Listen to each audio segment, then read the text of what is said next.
I wrote the chorus for Montana Sky first. That was the first thing that I had. And then I just could not come up with the verses and the rest of the song for it for the longest time, to the point where I gave myself a deadline. I was like, you have to finish it by this day, otherwise you will not have time to produce it and get all the instruments recorded live. And well, you know, I ended up finishing it the day before that self-imposed deadline. So I guess it worked.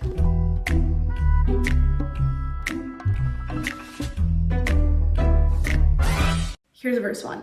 You can go where wild things roam, young and effortlessly fearless, running even when you're breathless. Or you can flow, sway through it slow, bending with the wind that's blowing. Let it whisper where you're going. The chorus of this song is very micro in terms that it describes a very specific moment in time.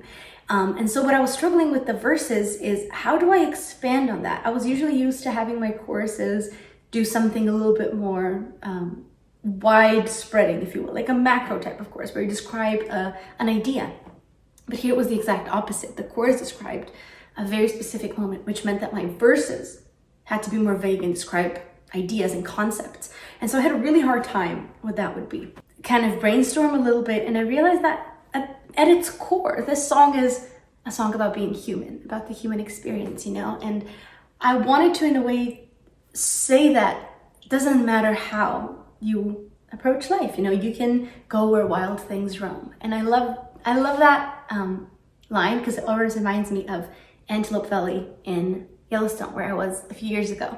And it just feels like another planet. It's this massive valley. I was there in the summer, which was perfect, with buffalo roaming, and that line always reminds me of that. And because this song is about Montana, I think the idea of this massive swath of, you know, uninhabited land where wild animals roam is such a perfect way to describe this feeling of the American, the American countryside, if you will.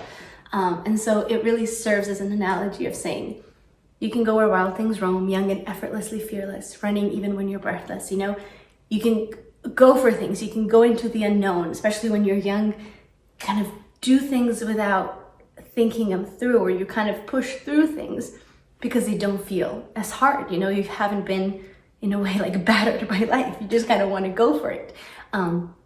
And so likening that to sort of the buffalo roaming and running through a wild open valley kind of seems fitting. So you can go, be young and effortlessly fearless, go for it, take on challenges, kind of just, you know, do it.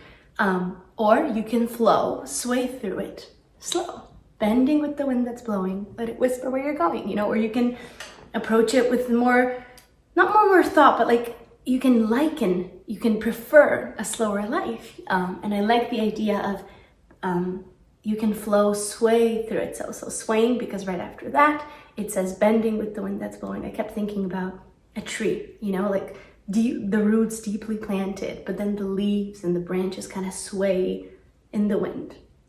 Bending with the wind that's blowing, in the idea of kind of going wherever life takes you, not necessarily being too bothered or too nervous about it and like wanting to do everything at once, but just kind of letting life take you where it wants to take you, like a tree planted in the countryside or somewhere deeply planted, and letting the wind move you from side to side. So that's what this verse is. Great chord. With every step and every mile, you take a chance, you take your time, you take it all in while it's happening. This, I think, just kind of summarizes the two, like the fast versus slow life that is described in the verse. It says, with every step and every mile, so whatever you do in life, you either take a chance or take your time. So take a chance, fast life, roaming with the wild things, or take your time, bend with the wind that's blowing. So it doesn't matter how you approach life. That's entirely up to you. Just remember to take it all in while it's happening. Remember that however you choose to live your life, just don't forget to try and remind yourself to embrace and truly be present in every moment and all the magic that you get to experience. Of course. Driving in the blue light, highways turn nights light. We sing along to songs that we know. My hand out the window, time is stuck in limbo. Nature feels like a beautiful plateau. And don't you think this world is magic quantified? Threads of the universe that weave through you and I. We're driving in the blue light, highways turn nights light.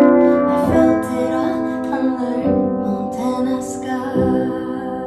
Like I said in the beginning, this song, the chorus of the song very much captures a very specific moment in time, which is kind of unusual for the way that I usually write my songs. Normally I'd go for like a concept kind of chorus, be like, oh, this general idea, that's your elevator pitch for the song.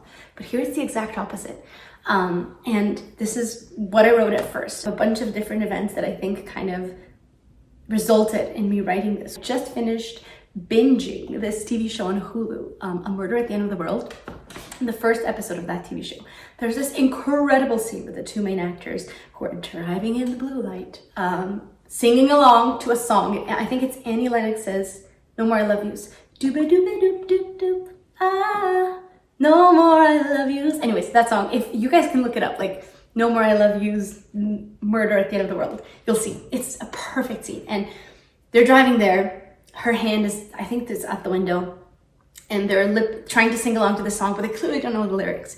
And it just captures this, it's such a small, simple moment, and yet it feels so intrinsically human, you know, kind of truly being present and experiencing the magic that can exist in the littlest, most plain of everyday occurrences. And a lot of the chorus of the song kind of captures that. And I was struggling with what to do in that middle section. And don't you think this world, I think initially it was, and I can tell I'll never feel like this again. It hurts like hell to be aware of it right when we're driving in the blue. So that was the original lyric, but I wasn't obsessed with it. I didn't like the idea of using the word hurt and hell, even though it was capturing something, but I didn't like those two specific words describing, like, kind of interjecting a song or a chorus that was in general all about the magic of being alive, you know, and like seeing the word hurt, hearing the word hurt and hell kind of gets you out of that mood, you know. Those are like very words with negative connotation, and I didn't want to have that here. So I was brainstorming a little bit more. I was like, how can I make this a little bit more poetic? And that's when I came up with, don't you think this world is magic quantified? Threads of the universe that weave through you and I. Magic is such an abstract concept, you know, you can never quite put your finger on it. And likening that, you know, saying that just the sheer existence of this world is a way to measure this vague abstract concept of magic. I think that's a pretty cool thing to say, because it is true, at least that's how I see it. And then the threads of the universe that weave through you and I think that's kind of like a reference to the fabric of the universe and how all of the particles that make up as humans are the particles that make up the universe, you know, the planets, the stars, the suns, they're all interconnected at the very most base elemental level. These are the same elements, the same particles that make up all of us. And I thought that was really beautiful. And I like using the idea of threads and weaving as a reference to the fabric of the universe, but also threads just makes you feel of something garment related. And then that's also a great way to, and what you do with threads, you weave threads. So like the entire universe that surrounds you is also what's within you. You know, verse 2. We're so small within it all. On a globe endlessly spinning, longing for a deeper meaning. So we look for signs and plan designs. Maybe the wonder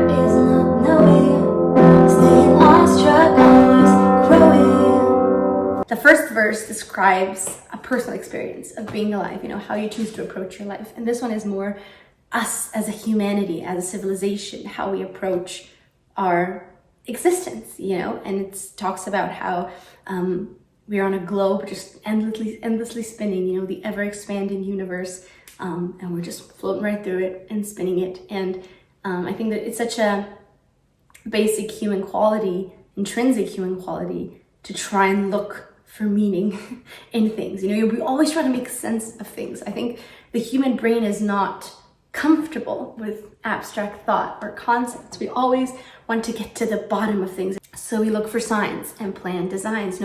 We try to make sense of things and create religions and schools of thought and philosophies to try and explain the sheer concept of our existence. And yet, maybe the wonder is not knowing, staying awestruck, always growing. Maybe the whole point of being alive or of existing is we will never truly know how it all came to be.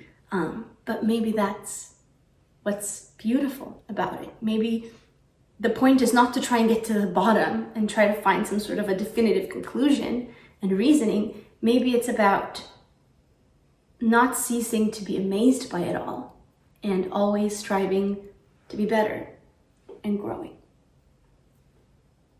Pre-chorus too. With every day and every night, when you look up into the sky, those planet stars, I see her in your eyes. When I wrote this, it very much felt like something that I would maybe tell my child one day if I do have kids. It's like I just imagine like a parent and a child sitting under the stars, stargazing, kind of a reference to the August song, and the parent being like, look, all of those planets and the stars you see up there, they're the same elements, the same particles that make up who you are. They're in your eyes, they're in your body and everything that you are. And I think that's sort of like a deeper or more specific explanation of that threads of the universe line in the chorus.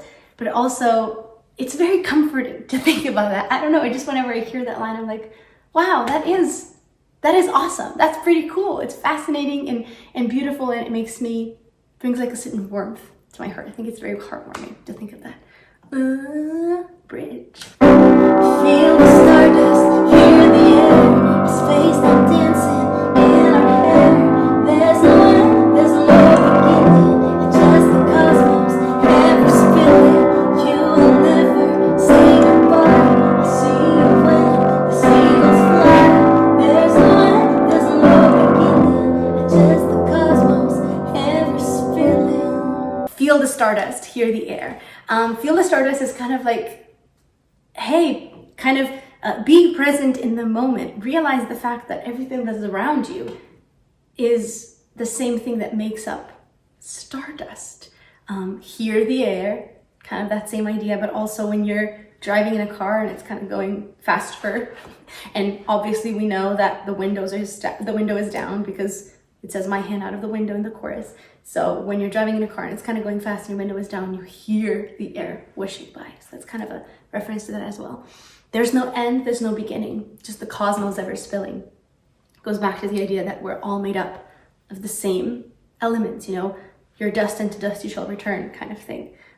There is no definitive ending to you. Now this is getting very philosophical and very scientific, if you will, because yes, you as like your brain dies, but technically the parts that make you up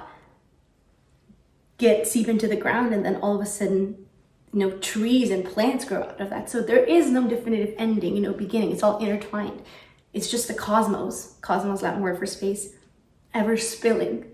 It just keeps, one thing turns into another, turns into another, turns into another. Also ever spilling, reference to the fact that the universe keeps expanding. There's no definitive end. It just keeps going and going and going. I thought that was like a nice parallel thought.